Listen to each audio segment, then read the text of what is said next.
morning had started off peaceful. I was sitting on my porch, enjoying my coffee, letting the quiet embrace of my land settle around me.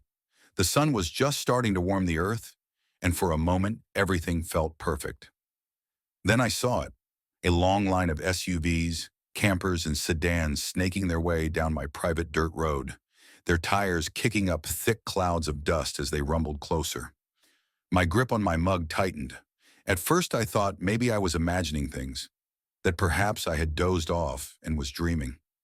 But no, the chaos was real. People began stepping out of their vehicles, stretching their arms and yawning as if they had just arrived at some kind of vacation resort. A few started unloading tents. Others carried coolers. Some were already scouting out the best spots to set up camp. I sat frozen, my coffee still in hand, utterly dumbfounded. What the hell was happening? Then I saw her, Karen, the self-proclaimed queen of the HOA, clipboard in hand, her perfectly styled blonde bob swaying as she marched forward like some kind of general, leading her troops into battle. She wore that smug expression I had come to despise, the one that practically screamed, "I'm in charge here." I took a deep breath, forcing myself to stay calm. Setting my coffee down before I ended up throwing it, I stepped off my porch and walked toward the growing crowd. People were hammering stakes into the ground, setting up folding chairs, even rolling out sleeping bags like they were in a damn national park. Karen beamed at me as if we were the best of friends. "Morning, neighbor," she chirped. "We appreciate your generous donation to the HOA's annual camping retreat." I blinked. "My what?" Karen laughed, waving a dismissive hand. "Oh, don't be silly. I told the HOA we needed a community getaway, and your land is just perfect for it. Plenty of space, away from the city, and it's not like you're using it for anything important." My jaw clenched. "Karen, this is my land, private property. None of these people have permission to be here." She gave me that infuriating, patronizing smile, the one that made my blood pressure spike. "Well, technically, the HOA agreed that we should have a shared outdoor experience. And since you're part of the neighborhood—" "I am not part of the HOA," I interrupted, my voice sharp enough to cut steel. Her smile faltered for half a second before she plastered it back on. "Well, you should be," she said, her tone laced with condescension. "And the rest of us have already made arrangements. It's just one weekend. And honestly, you should be grateful to be included." Grateful? Was she serious? I scanned the scene again. Someone had already started setting up a fire pit. Kids were running wild. A guy in cargo shorts was attempting to string a hammock between two of my trees. "This is trespassing," I said, barely keeping my temper in check. "You need to tell everyone to leave. Now." Karen scoffed. "Oh, come on, don't be dramatic. We're all neighbors. It's just camping." I was about to respond when a loud splat echoed through the air, followed by a shriek. "Ew, gross! There's poop everywhere!" A teenage girl stood frozen, her face twisted in horror as she lifted one foot, now covered in fresh cow manure. Her mother gasped. "Wait, you mean this isn't a cleaned-up campsite?" Karen hesitated. "Well, technically." "You mean there are no bathrooms?" Someone else called out, horrified. A man in a Hawaiian shirt sniffed the air. "And what's that smell?" I fought the urge to laugh. This land wasn't some polished campground. It was raw, untouched property, filled with all the glorious hazards of nature. Karen, however, was still determined to dig herself deeper. She turned back to me, hands on her hips. "Look, we already planned this. People have taken time off work. Some even brought RVs. It's too late to cancel." I smirked. "Not my problem." She glared at me like I had just ruined her entire life. "Well, technically, since the HOA agreed." "For the last time, Karen," I snapped, "the HOA has zero control over my land. You and every single person here are trespassing." A nervous murmur rippled through the crowd. Some of the campers were starting to shift uncomfortably, realizing they might not actually have the legal right to be here. Karen, however, was still standing her ground, her lips pursed in frustration. "Well," she huffed, "if you're going to be so selfish about it, maybe we should put it to a vote." I stared at her, utterly incredulous. "A vote?" I repeated. "You think you can vote to take over my land?" She lifted her chin. "Well, we live in a democracy, don't we?" I ran a hand down my face, inhaling deeply. All right, Karen, I said, my voice calm but firm. If you want to act like this is some kind of democracy, I pulled out my phone. Let me introduce you to my security detail. With that, I made a quick call. It's time, I said simply, before hanging up. Karen's eyebrows furrowed. Time for what? A deep, rumbling growl interrupted her. From behind the barn they appeared. 6 massive dogs, each one trained, disciplined, and built like a tank, rounded the corner. Their sleek black coats gleamed under the morning sun. Their sharp eyes locked onto the trespassers with an intensity that sent shivers down spines. People froze. Someone dropped a bag of marshmallows. Are those friendly? A woman whispered, stepping behind her husband. I smirked. Depends. The largest of the pack, a beast of a Belgian Malinois named Titan, let out a deep, guttural bark that rattled through the air. Karen's face lost all color. You can't just bring attack dogs into this. I folded my arms.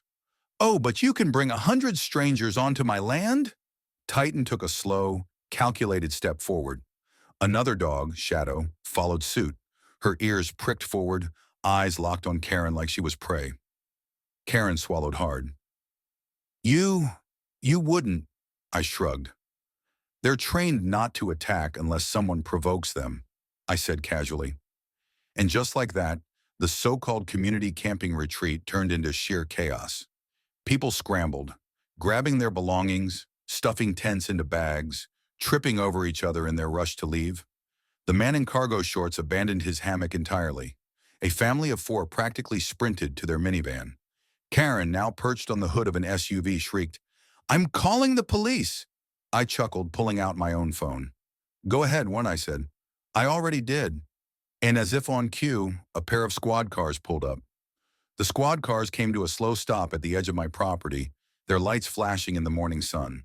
The once bold campers, who had been happily setting up their retreat just moments ago, suddenly looked like kids caught sneaking out past curfew. Karen, however, didn't miss a beat. She shoved off the hood of her SUV, squared her shoulders, and marched straight toward the officers like she was about to file a formal complaint at a customer service desk. Thank goodness you're here, officers, she exclaimed, flipping through the pages on her clipboard like it was a sacred text. This man has released dangerous animals on innocent families. We were just trying to enjoy a peaceful community event, and he's threatening us. She spun on her heel, jabbing a perfectly manicured finger at me. Her voice trembled with fake distress. This is criminal behavior.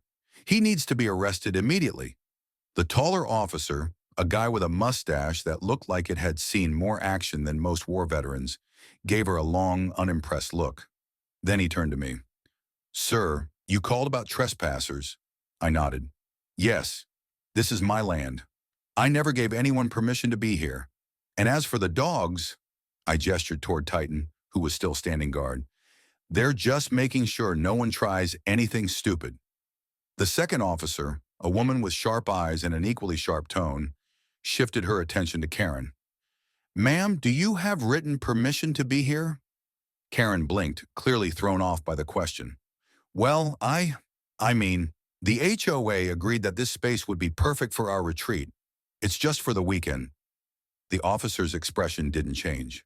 That's not what I asked. Do you have written permission from the owner? Karen's mouth opened, then closed, opened again. She glanced around, clearly hoping anyone would back her up. But the campers, now realizing they were on the wrong side of this argument, were too busy quietly packing up their stuff to get involved. The officer sighed, turning back to me. Do you have proof this is your property? I didn't answer right away. Instead, I walked over to my truck, reached into the glove compartment, and pulled out a neatly organized folder. I handed it to the officer, who flipped through it with practiced efficiency. Land registered in your name, she muttered. No HOA involvement, no shared community spaces. She snapped the folder shut and turned back to Karen. Ma'am, you and everyone else here are trespassing. Karen's jaw practically hit the ground. That can't be right, she sputtered. He's part of the neighborhood. That means the HOA has jurisdiction. The officer raised an eyebrow. That's not how property laws work, ma'am. The HOA only governs members who have agreed to their rules. This man is not a member, and this land is not HOA property. You have no authority here. Karen's face twisted into something resembling a furious cartoon villain. But we planned this for months, she wailed, stomping her foot like a spoiled child. People took time off work. We printed schedules and everything. The officer's patience was visibly thinning. Ma'am, that's not his problem. You can't just take over someone's land because it's convenient for you. Before Karen could argue further, a loud guttural growl cut through the tension. Titan had stepped forward, his massive frame casting a shadow over the ground. His ears were perked, his dark eyes locked onto Karen with an expression that almost seemed to say, I dare you to keep talking. Karen let out a strangled noise and scrambled back, nearly tripping over her own feet. You need to get rid of those beasts, she screeched. I smirked. They're on my land, Karen. Unlike you, they have permission to be here. The officer seemed to fight back a chuckle, but quickly regained his serious demeanor. He turned to the crowd. All right, folk, he announced. You've got 10 minutes to pack up and clear out. If you're still here after that, we'll start issuing citations for trespassing. A ripple of panic spread through the campers.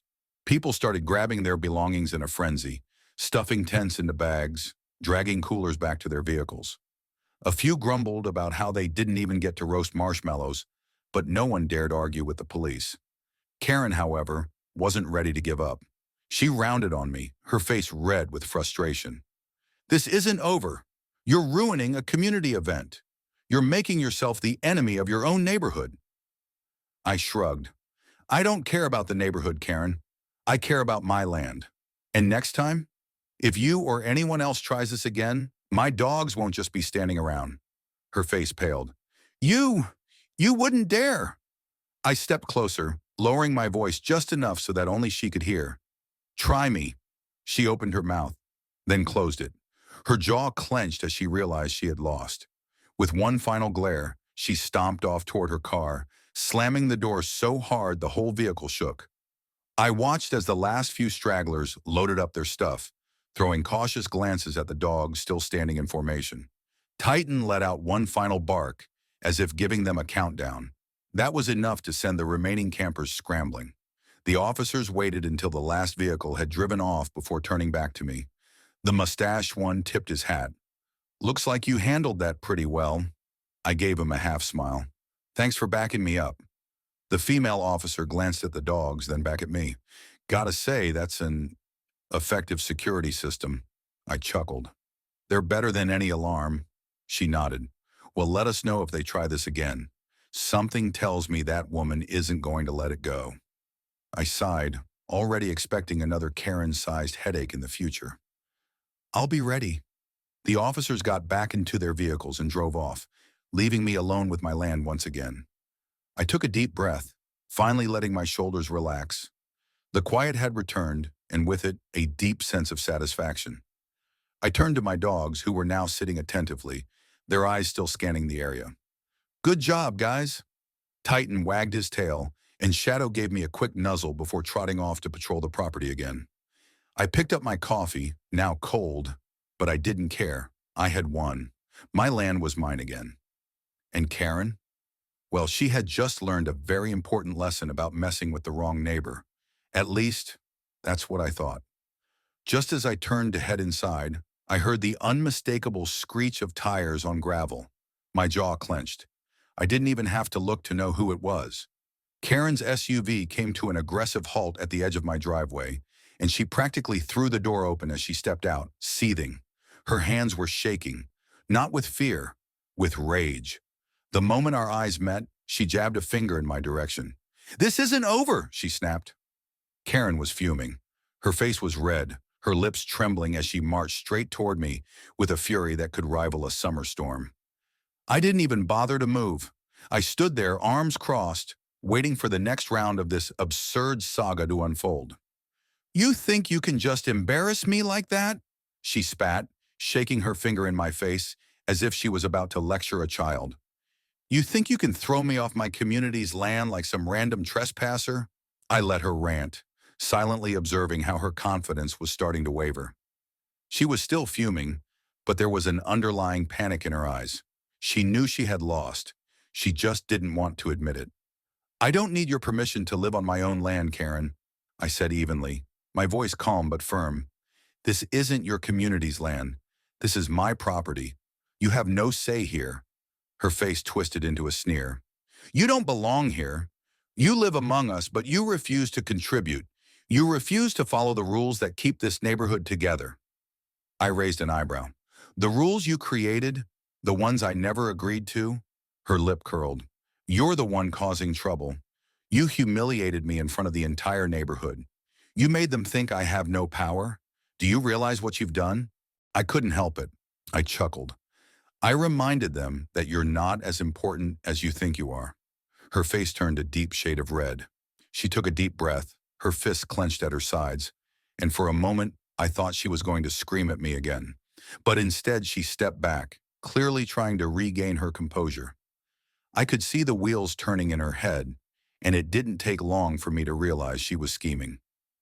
I hope you're prepared for the consequences, she said in a sickly sweet tone, her eyes glinting with something that almost looked like satisfaction.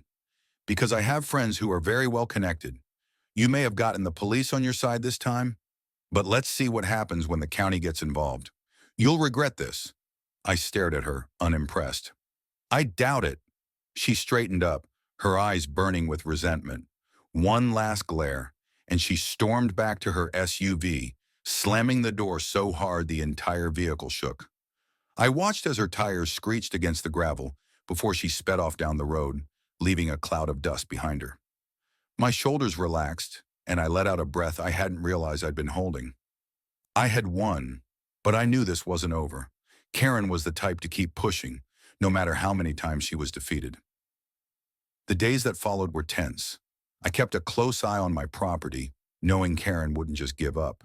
I had installed security cameras all over the place, motion sensors near the fence line, and of course, my dogs, who were more than happy to continue their patrols.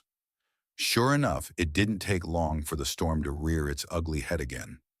A letter arrived one afternoon, sealed with the official county insignia. I ripped it open, scanning the contents. A complaint had been filed against me, alleging that my land was being used improperly and that my animals posed a public safety hazard. Karen had actually gone through with her ridiculous threat. I let out a laugh. She thought this was going to scare me? I made a few quick calls, got my paperwork in order, and scheduled a meeting at the county office. When I arrived, dressed in my usual jeans and a worn-out flannel, I saw Karen already sitting in the waiting area, her back straight and her expression smug, like she thought she had already won. As soon as she saw me, she smirked. You're too late, you know. The county will back me up. You won't get away with this. I didn't rise to her bait. Instead, I walked over to the empty seat, stretched my legs out, and relaxed as if this was just another ordinary day. If she thought she had me cornered, she was about to be sorely disappointed. A clerk called us in, and we were led into a small office where a middle-aged county official sat behind a cluttered desk. He adjusted his glasses and glanced at the complaint.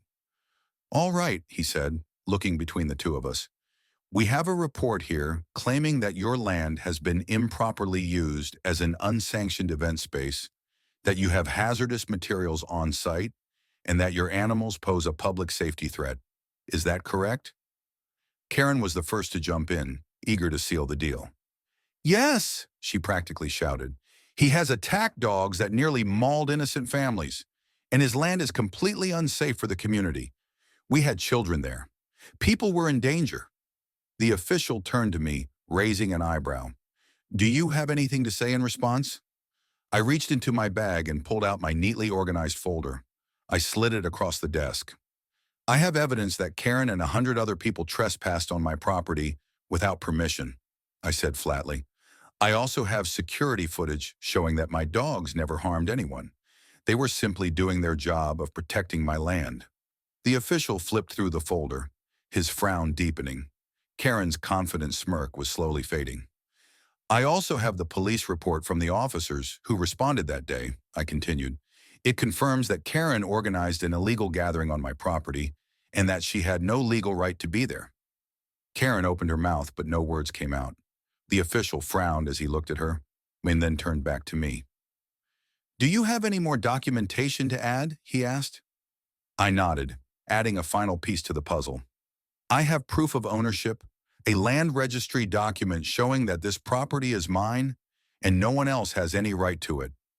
Not the HOA, not the county. No one." The official sighed, rubbing his temples. "Ma'am, you do realize that this complaint holds no legal weight, right?" Karen's face twisted with frustration. "But," he cut her off, clearly tired of her antics. "This land is privately owned, and the HOA has no jurisdiction over it. There is no violation here. You cannot just take over someone's land because it's convenient for you." Karen's face was redder than a tomato. She sputtered, her lips pressing into a thin line as she realized she was losing once again. "I strongly suggest you refrain from filing any further baseless complaints," the official continued, his tone turning colder. "Otherwise, you might be the one facing legal action." Karen froze. The room was silent except for the sound of her breathing, harsh and uneven. Her hands gripped the arms of her chair so tightly that her knuckles turned white. Finally, she stood up, her face twisted in pure hatred. But she knew it. She had lost. Without another word, she stormed out of the office, her heels clicking against the floor with each furious step. I watched her leave, shaking my head. Some people just didn't know when to quit. As I stepped out into the fresh air, I took a deep breath, feeling the weight of the day lift off my shoulders. It was over. This time for real. Karen had tried everything. Manipulation, lies, even legal threats, and she had failed at every turn. And me, I was still standing. I was ready for whatever came next. But for now, I could finally relax. The days after the county meeting were strangely quiet. It seemed like Karen had finally been knocked off her high horse. The neighborhood, which had once felt suffocating with its unspoken rules and HOA drama, now felt lighter, more peaceful. The weight of Karen's constant interference had lifted, and I could finally breathe again. I kept my eyes on my land, of course. Old habits die hard, and I knew Karen wasn't one to back down easily. But for now, it seemed like she had taken her defeat in silence. There were no more complaints, no more visits from the county, and no more disturbing letters in my mailbox. One evening, as I sat on my porch, watching the sun dip below the horizon, Titan and Shadow curled up beside me, I realized how much I had learned from all of this. What had started as a nightmare of intrusions and legal threats had turned into a valuable lesson. The power of ownership and boundaries. It wasn't just about the land, the dogs, or the drama. The true lesson I had learned was about the importance of setting clear boundaries and standing up for what was mine. Karen thought she could push me around because she assumed that, as part of the neighborhood, I would be obligated to follow the unwritten rules of the HOA. She thought my quiet, private land made me an easy target for her schemes. But she learned the hard way that personal boundaries, once established, must be respected, no matter how many people stand against you. My land was mine, not just in a legal sense, but in a deeper, more personal way. It was a part of me, and protecting it was something that went beyond just physical property. It was about respect. And sometimes you have to be willing to fight for that respect, whether it's against a neighbor, a boss, or even society's expectations. The importance of standing firm in your truth. Karen's power over the neighborhood came from her ability to manipulate others and force them into her mold. But the moment she met resistance, real, unapologetic resistance, she crumbled. She tried to use legal threats, emotional manipulation, and even the community card against me. But when I stood firm, didn't bend, and proved that my boundaries were non-negotiable, she had no choice but to retreat. This wasn't about winning a battle. It was about standing firm in my truth, even when the world around me wanted me to cave. And that's a lesson I'll carry with me forever. The role of allies. In the end, it wasn't just about me taking on Karen alone. The police officers, my dogs, and even the law were all part of my support system. Sometimes you have to rely on the people and resources around you when things get tough. I wasn't in this fight by myself, and it was comforting to know that I had a network, be it my dogs or the law, to back me up when necessary. So while I had been ready to go to battle with Karen, I was also ready to accept help when it came to protecting my land and my peace. That balance made all the difference. Respect yourself enough to demand respect from others. In the end, Karen's constant undermining and disregard for my space and property wasn't just frustrating, it was a violation of my personal space. She thought she had the right to tell me what to do, where I could live, and who could be on my land. But by standing up to her, I reaffirmed something important. I respect myself enough to demand respect from others. I won't tolerate being walked over, and neither should anyone else. As I watched the last of the campers drive off, leaving nothing but trampled grass and the occasional stray cooler, I felt a sense of peace. My land was mine again, undisturbed. Titan and the pack were content, stretching out in the evening warmth, and I finally felt that long-awaited stillness. It had been a long battle, but one I'd gladly fight again, because I now understood something vital. Standing up for yourself is never easy, but it's always worth it. And as Karen's SUV disappeared down the road, I knew one thing for certain. This time, she had learned the hard way that messing with the wrong neighbor had consequences. The quiet returned, my land was safe, and the lesson had been learned, not just by Karen, but by me as well. Boundaries matter, respect matters, and standing firm in your truth is the ultimate victory. With that thought, I leaned back in my chair, feeling the peace I had fought so hard to protect. My dogs settled at my feet, and the world for the first time in weeks felt calm again. The lesson from the story: protect your boundaries. No matter what others may think or how they try to push you, you must defend what is yours, whether it's your land, your time, or your mental peace. Setting clear boundaries is key to maintaining control over your life. Stand firm in your truth. People like Karen will try to manipulate you and push you to conform to their expectations. But when you stand firm in your own beliefs and truth, you gain the power to protect what's important to you. Use your resources wisely. Know when to stand alone and when to lean on others. Whether it's the law, friends, or even pets, there's strength in community and in knowing when to ask for help. Respect yourself. When you demand respect from others, you show them that you value yourself. It's the foundation of all healthy relationships, personal, professional, and even with yourself.